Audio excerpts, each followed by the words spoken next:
यदि आप हमारे चैनल पर नए हैं तो आप चैनल को सब्सक्राइब करें, लाइक करें, शेयर करें और घंटी अवश्य दबाएं। सभी भाइयों को जय श्री राधे, जय श्री कृष्णा। तो आ जाइए दोस्तों, आज का टॉपिक है इस संसार में दो ही मूर्ख हैं, इस संसार में दो ही यात्री हैं, इस संसार में दो ही गवार हैं और इस संसार में दो ही गरीब हैं। बहुत ही ज्ञानवर्धक और मार्मिक टॉपिक है दोस्तों। हम इस टॉपिक को एक कहानी के माध्यम से समझेंगे। तो आ जाइए दोस्तों, गौर करते हैं। देखिए, एक नगर में एक सेठ रहता था। उस सेठ का एक बेटा था जो सूरत कमाने के लिए गया हुआ था, बाहर नौकरी करने के लिए गया हुआ था। उस सेठ के बेटे की एक बहू भी थी जो बहुत सुंदर थी। वह घर में अपने ससुर के साथ में यानी उस सेठ के साथ में अपना जीवन यापन कर रही थी। एक दिन दोस्तों, सेठ की बहू घड़ा लेकर के और पनिहारी का रूप रख करके और कुएं पर पानी भरने के लिए जाती है।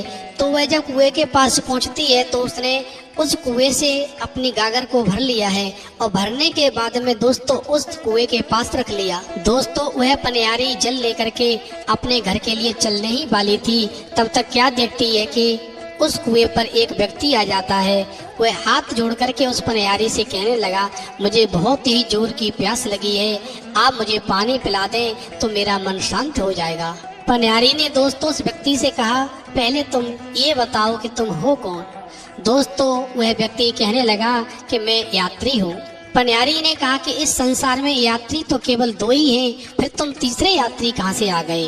दोस्तों, उस व्यक्ति ने मन में विचार किया कि अब मुझे पानी नहीं मिलेगा, इसलिए वह कुएं से उठ करके और दूर जा करके बैठ गया। तब तक दूसरा व्यक्ति आ जाता है और कहने लगता है कि मुझे बहुत तेज प्यास लगी है, यदि आप मुझे पानी पिला दे तो मेरा मन शांत हो जाएगा। दोस्तों, वह पनिहारी उस दूसरे व्यक्ति से भी वही पूछती है और कहने लगती है, पहले तुम ये बताओ तुम कौन हो। दूसरा व्यक्ति दोस्तों कहने लगा कि मैं गवार हूँ। दोस्तों, पनिहारी कहने लगी, इस संसार में गवार तो केवल दो ही हैं, फिर तुम तीसरे गवार कहाँ से आ गए। पनिहारी की बात सुनकर के वह दूसरा व्यक्ति भी दोस्तों उस कुएं के पास से उठ करके और दूर जा करके बैठ जाता है। तब तक दोस्तों तीसरा व्यक्ति पहुँचता है उसी कुएं के पास में और उस पनिहारी से कहने लगता है, मुझे बहुत ही तेज प्यास लगी है, यदि आप मुझे पानी पिला दो तो मेरा मन शांत हो जाएगा। पनिहारी कहने लगी, पहले तुम ये बताओ तुम हो कौन। उस तीसरे व्यक्ति ने कहा, मैं एक गरीब हूँ। तो पनिहारी कहने लगी, इस संसार में गरीब तो केवल दो ही हैं, फिर तुम तीसरे गरीब कहाँ से आ गए। दोस्तों, पनिहारी की बात सुन करके वो तीसरा व्यक्ति भी प्यासा ही उस कुएं से दूर जा करके बैठ जाता है। तब तक दोस्तों चौथा व्यक्ति आता है और कहने लगता है उस पनिहारी से, मुझे बहुत तेज प्यास लग रही है, बहुत जोर की प्यास लग रही है, यदि आप मुझे पानी पिला दें तो मेरा मन शांत हो जाएगा। दोस्तों, पनिहारी उस चौथे व्यक्ति से भी वही प्रश्न करती है और कहती है, पहले ये बताओ तुम कौन हो। दोस्तों, चौथा व्यक्ति कहने लगता है, मैं मूर्ख हूँ। पनिहारी ने उस व्यक्ति की बात सुन करके कहा, इस संसार में मूर्ख तो केवल दो ही हैं, फिर तुम तीसरे मूर्ख कहाँ से आ गए। अब वह चारों व्यक्ति कुएं के पास से दूर जाकर के दोस्तों बैठ जाते हैं और मन में विचार करने लगते हैं कि अब पानी तो नहीं मिलेगा, इसलिए हमें यहाँ से आगे बढ़ जाना चाहिए। जैसे ही वह चारों व्यक्ति आगे बढ़ने के लिए तैयार होते हैं, तैसे ही वह पनिहारी कहने लगी है, आप मेरे घर पर चलें, थोड़ी दूरी पर मेरा घर है, वहाँ पे चल के मैं आप चारों को पानी पिलाऊंगी, फिर पानी पीने के बाद वहाँ से आप आगे चले जाना जहाँ भी आपको जाना है। दोस्तों, उस पनिहारी ने मन में विचार किया कि प्यासे को पानी पिलाना तो एक पुण्य का काम होता है। दोस्तों, बात ये नहीं थी कि वह पनिहारी चारों व्यक्तियों को पानी पिलाना नहीं चाह रही थी। बात ये थी कि उसके पास में ऐसा पात्र कोई नहीं था जिससे वह उन चारों व्यक्तियों को पानी पिलाती, और उधर उसके शरीर पर वस्त्र भी ठीक अवस्था में नहीं थे, इसलिए वह पनिहारी मन में संकोच कर रही थी और उसने मन में विचार किया, मैं इन चारों को अपने घर पे ले जा करके पानी पिलाऊंगी, क्योंकि पानी पिलाना प्यासे को बहुत ही पुण्य का काम होता है। दोस्तों, पनिहारी की बात सुन करके जब वो चारों व्यक्ति उस पनिहारी के घर पर पहुंच जाते हैं, पनिहारी एक पात्र में पानी लेकर के आती है और उन चारों व्यक्तियों को दोस्तों पानी पिलाते हुए उस पनिहारी का ससुर यानी वो सेठ देख लेता है और मन में ये विचार करने लगता है, उसके मन में पाप जग जाता है और वह मन में सोचता है कि मेरा बेटा बाहर प्रदेश में नौकरी करने के लिए गया हुआ है और उसकी अनुपस्थिति में यहाँ पर गैर मर्दों को बुला करके और घर में शरण दे रही है और उनको पानी पिला रही है, उनकी सेवा कर रही है, जो गलत है। दोस्तों, वह सेठ जो था वहाँ से उठा और सीधा राजा के पास पहुँचा और राजा से जा करके उसने सारी बात कही और राजा से कहा, हे राजन, मेरे पुत्र की जो बहू है उसका चलन ठीक नहीं लगता है मुझे। मेरा बेटा परदेश गया हुआ है, लेकिन मेरे बेटे की अनुपस्थिति में वह मेरे बेटे की बहू जो है गैर मर्दों को घर पर बुलाती है, उनको शरण देती है और उनकी सेवा करती है, उसको सजा अवश्य मिलनी चाहिए। दोस्तों, सेठ की बात सुन करके राजा ने उस पनियारी के पास में सूचना भिजवाई।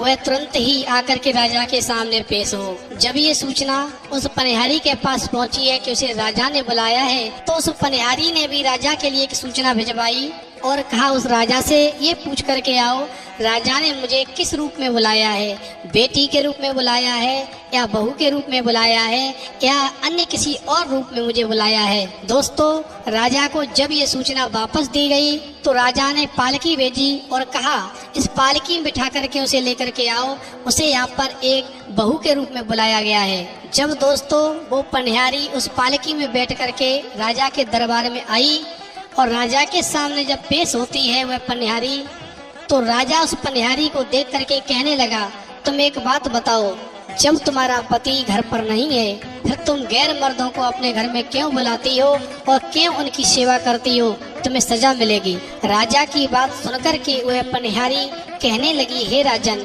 इसमें मेरा कोई दोष नहीं है, मैं तो केवल कुएं पर जल भरने के लिए गई थी। उस कुएं पर ये प्यासे चारों व्यक्ति पानी पीने के लिए आए थे। इन्होंने मुझसे वहाँ पर पानी मांगा, लेकिन मेरे पास में ऐसा कोई पात्र नहीं था और मेरे शरीर पर ठीक वस्त्र भी नहीं थे, इसलिए मैं मन में संकोच कर रही थी और मैंने इनको बहकाने के लिए ऐसे प्रश्न किए जिनका ये उत्तर नहीं दे सके और ये प्यासे ही वहाँ से आगे बढ़ने लगे। तो मैंने मन में सोचा कि प्यासे को पानी पिलाना एक पुण्य का काम होता है, इसलिए मैंने इन चारों से ये कह दिया कि आप मेरे घर पर चलें और घर पर मैं आपको पानी पिलाऊंगी, फिर वहाँ से आप आगे निकल जाना। बस ये चारों मेरे घर पे आए और मैंने इनको पानी पिला दिया, इसमें मैंने क्या गलत किया। राजा कहने लगा, एक बात बताओ, तुमने इनसे ऐसे क्या प्रश्न किए जिनका उत्तर ये तुम्हें नहीं दे सके। तो वह पनिहारी कहने लगी, हे राजन, जब पहला व्यक्ति मेरे पास पानी पीने के लिए आया तो मैंने उससे पूछा कि तुम कौन हो, तो उसने मुझे जवाब दिया कि मैं मूर्ख हूँ। तो मैंने उससे ये कहा कि इस संसार में मूर्ख तो केवल दो ही है, फिर तुम तीसरे मूर्ख कहाँ से आ गए। इसी प्रकार जब दूसरा व्यक्ति मेरे पास आया तो मैंने उससे पूछा, तुम कौन हो, तो उसने कहा, मैं यात्री हूँ। तो मैंने उससे ये कहा कि यात्री तो इस संसार में दो ही हैं, फिर तुम तीसरे यात्री कहाँ से आ गए। इसी प्रकार जब तीसरा व्यक्ति मेरे पास आया तो मैंने उससे कहा कि तुम कौन हो, तो उसने मुझसे कहा कि मैं गंवार हूँ। तो मैंने उससे ये कहा कि इस संसार में गंवार तो केवल दो ही हैं, फिर तुम तीसरे गंवार कहाँ से आ गए।